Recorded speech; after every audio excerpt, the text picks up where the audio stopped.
வணக்கம். இது நம்ம ஸ்டார் அப் சேனல். நான் உங்க அஞ்சலி. இன்னைக்கு நம்ம என்ன பார்க்க போறோம் அப்படின்னு பார்த்தீங்களா, துவரை பருப்பினுடைய பயன்களை பற்றியும் அந்த துவரை பருப்பு எப்படி விளையுது அப்படின்ற இன்ட்ரெஸ்டிங்கான விஷயத்தை பற்றியும் தான் நம்ம பார்க்க போகிறோம். அது மட்டும் இல்லாமல் இந்த மாதிரி நிறைய இன்ட்ரெஸ்டிங்கான விஷயத்தை நீங்கள் தெரிஞ்சுக்கணும் அப்படின்னா மறக்காம நம்ம சேனலை சப்ஸ்கிரைப் பண்ணுங்க. அண்ட் இந்த வீடியோ உங்களுக்கு பிடிச்சதுன்னா மறக்காம லைக் பண்ணுங்க, ஷேர் பண்ணுங்க, கமெண்ட் பண்ணுங்க. வாங்க நம்ம இப்போ வீடியோக்குள்ள போகலாம். ஹலோ மக்களே, இதுதான் துவரை பருப்பினுடைய செடி. நாம் கடையில் பார்த்தீங்கன்னா துவரை பருப்பு வாங்குவோம். ஆனால் அது எப்படி விளையுது, எந்த செடியில் விளையுது அப்படின்னு சொல்லிட்டு நம்மளுக்கு தெரியுமா? ஆல்மோஸ்ட் வில்லேஜில் இருக்கிறவங்களுக்கு தெரியும், ஆனால் சிட்டியில் இருக்கிறவங்களுக்கு தெரியுமா? ஸோ வாங்க நம்ம டீட்டெயிலாக தெரிஞ்சுக்கலாம். ஸோ இதுதான் பார்த்தீங்கன்னா அந்த துவரை செடி. இதில் அழகாக எல்லோ கலரில் பூ இருக்குது. ஸோ இதுதான் அந்த துவரை காய் வரத்துக்கூடிய அந்த பூக்கள். இது எல்லாமே பார்க்குறதுக்கு ரொம்ப அழகாக இருக்குது. அது மட்டும் இல்லாமல் செடியிலலாம் பார்த்திங்கன்னா அழகா குட்டி குட்டியா வண்டெல்லாம் வந்திருக்கு. ஸோ எனக்கு ரொம்ப பிடிச்சிருக்கு. இந்த பிளேஸ் ரொம்ப நல்லா அழகா இருக்கு. இந்த துவரை செடி பார்த்தீங்கன்னா தனியாலாம் பயிரிட மாட்டாங்க. ஏன் தனியாக பயிரிட மாட்டாங்க அப்படின்னா, நம்ம தனியாக பயிரிடணும் அப்படின்னா அதுக்காக டைம் ஸ்பெண்ட் பண்ணணும், அதுக்குன்னு தனியாக இடம் ஒதுக்கணும், அதுக்கப்புறமா அதுக்கு தனியாக நீர் பாய்ச்சணும். ஸோ அது இந்த துவரை செடிக்கு கிடையாது. இந்த துவரை செடி எப்படி பயிரிடுவாங்கன்னா, முற்றிலுமாக மழையை நம்பி தான் பயிரிடுவாங்க. மழை பெஞ்சால் மட்டும்தான் இந்த துவரை பயிர்கள் எல்லாமே நம்மளுக்கு விளைச்சலை கொடுக்கும். அதுக்கப்புறமா இது ஒரு கலப்பு பயிராக கருதப்படுது. எப்படின்னா, இப்போ நம்ம நிலத்துல கலக்கா, அதுக்கப்புறம் இந்த மாதிரி நிறைய பயிர் வகைகள் எல்லாம் போடுவோம். ஸோ அந்த பயிர் வகைகள் கூடவே இதையுமே சேர்ந்து போடுவாங்க. அப்படி சேர்த்து போடும்போது இது ஒரு கலப்பு பயிராக தான் சொல்லப்படுது.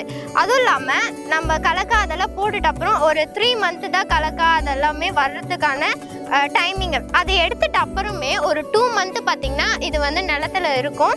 அதுக்கப்புறமா தான் இது நம்மளுக்கு காயவே கொடுக்கும். இப்போ பார்த்திங்கன்னா இந்த செடியில் பூ விட்டுருக்கு. பூ விட்டுற ஸ்டேஜ் இப்போ இந்த செடி இருக்குது. அதுக்கப்புறமா பூ விட்டதுக்கு அப்புறமா சின்ன சின்னதாக காய்ங்க விடும். காய் விட்டதுக்கு அப்புறமா அது நல்லா அந்த காய்கள் எல்லாம் வளர்ந்து முத்தின பிறகு இந்த செடியோடைய அடியோட ஒடிப்பாங்க. ஒடிச்சு அதுக்கப்புறமா ஒரு இடத்துக்கு கொண்டு போய் அதை நல்லா காய வச்சு ஒரு 2 நாள் 3 நாள் நல்லா காய வைப்பாங்க. காய வச்சு அதுக்கப்புறமா ஒரு பாறை மேலேயோ இல்லை அதுக்குன்னு இருக்கக்கூடிய தனிப்பட்ட அந்த இடத்துலையோ இந்த செடியை நல்லா அடிப்பாங்க. அடித்து அதுக்கப்புறமா அந்த செடியிலேருந்து காய்கள் எல்லாமே தனியாக உதிர்ந்து விழும். அது எல்லாமே ஒன்றா சேர்த்து அதுக்கப்புறமா அதை தரம் பார்த்து க்ளீன் பண்ணி அதுக்கப்புறமா தான் நம்ம கைக்கு கிடைக்குமே. ஸோ இவ்வளோ ப்ராசஸ் இருக்குது. ஆனால் நம்ம எல்லாருமே பார்த்திங்கன்னா கடையில் போய் கேஷுவலாக துவரம் பருப்பு கொடுங்க 1 கிலோ 2 கிலோ அப்படின்னு சொல்லிட்டு வாங்குகிறோம்.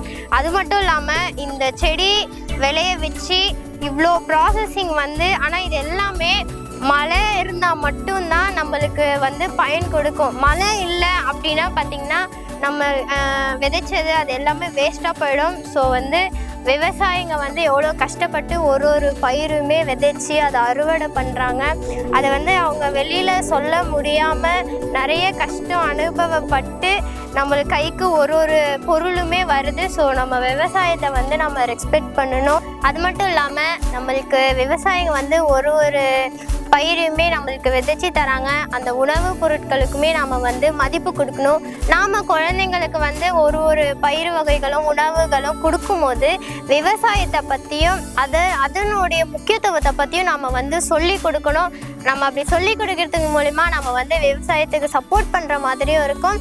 நம்மளுக்கு அடுத்த தலைமுறைகளுக்கும் பார்த்திங்கன்னா நம்மளுக்கு விவசாயம் நம்மளுக்கு கிடைக்கும் தொடர்ந்து. இவ்வளோ நேரம் இந்த பயிர் எப்படி விளையுது, இந்த பயிர்லேருந்து அந்த பருப்பு துவரை பருப்பு எப்படி வருது அப்படின்னு சொல்லிட்டு தான் நம்ம பார்த்தோம். ஆனால் இப்போது அந்த துவரை பருப்பில் இருக்கக்கூடிய பயன்களை பற்றி தான் பார்க்க போகிறோம். உண்மையாக சொல்லணும்னா நான் அந்த பயன்களெல்லாம் சொன்னேன் அப்படின்னா நீங்களே ஷாக் ஆகிடுவீங்க. அந்த சின்ன பயிரில் இவ்வளோ இன்ட்ரெஸ்டிங்கான விஷயங்கள் இருக்கா, இவ்வளோ நம்மளுக்கு பயன் கொடுக்குதா அப்படின்னு சொல்லிட்டு நீங்களே ஷாக் ஆகிடுவீங்க. ஸோ ஃபஸ்ட்டு பார்த்தீங்கன்னா இந்த துவரை பருப்பு அந்த பயிர் நம்மளுடைய தமிழருடைய பாரம்பரிய பயிராக கருதப்படுது. ஏன் நான் இப்படி சொல்கிறேன் அப்படின்னு பார்த்தீங்கன்னா, ஜனவரி மந்தில் இந்த பொங்கல் சீசன்லலாம் பார்த்தீங்கன்னா இந்த பருப்பு வகையை ரொம்ப யூஸ் பண்ணுவாங்க. வில்லேஜ் சைட்லலாம் தினமுமே ரெகுலராக யூஸ் பண்ணுவாங்க.